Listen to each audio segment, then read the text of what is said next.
great thing about Mackintosh, he wasn't just an architect, he was an artist and a designer. I mean, how many people in the world of that talent can cover all those three genres?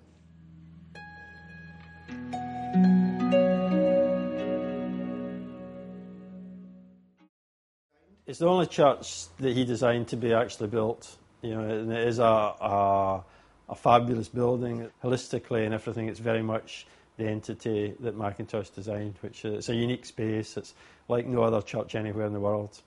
The original church was commissioned by the Free Church, and part of the design brief was to design a plain church, and even that, Mackintosh has encapsulated interesting designs where he uses birds and nature throughout the building in very subtle forms. There's definitely no religious symbolism in the church. It's all very low-key and very much a Mackintosh twist on that.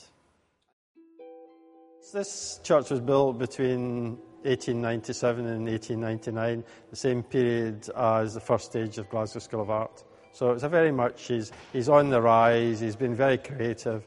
There's a lot of influences in here that he's brought together, and he would have been working on this church at the same time as he'd been working on the School of Art. There's a wide range of influences in the building. There's Japanese influence, there's pre-Reformation English, there's Gothic.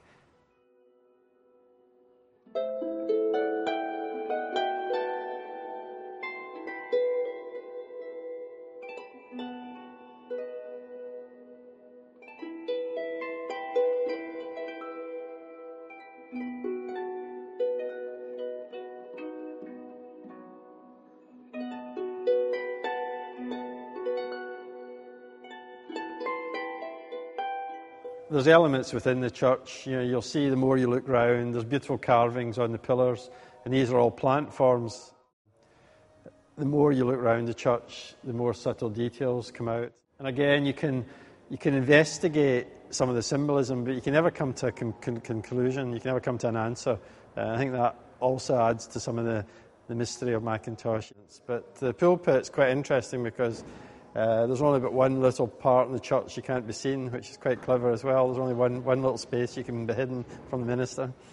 You see the bird with the wings coming down and protecting young seedlings, and one theory is this is possibly an influence from the parable of the sower from St Matthew's Gospel, and the mother church who commissioned the project was St Matthew's Church.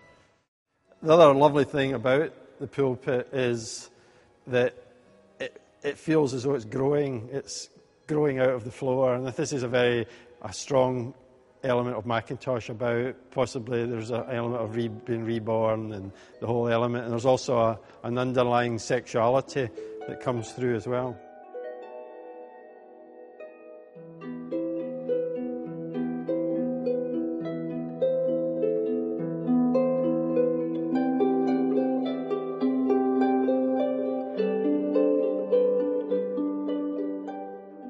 I think another main centre point from the chancel is the blue heart window, which Mackintosh plays on the perpendicular Gothic, but he makes it his own really. It's the clever use of the colours, lovely vibrant blues and purples within the window.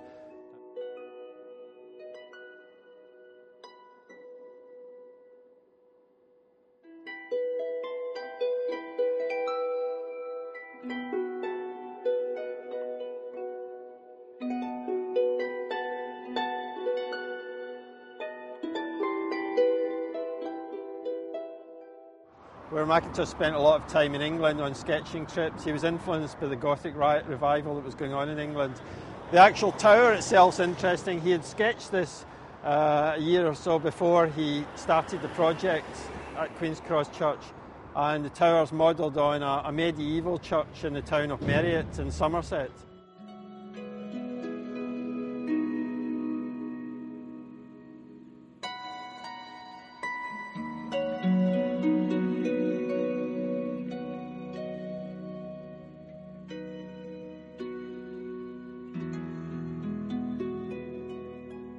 You come up to the church, it is a gem in its making the pilgrimage, and we see these people travelling all around the world to come to this beautiful building, and they're never disappointed. visitors from around the world wouldn't have the same access to the knowledge of Mackintosh in any other building. This is very much a key factor within here, that it's the headquarters of society.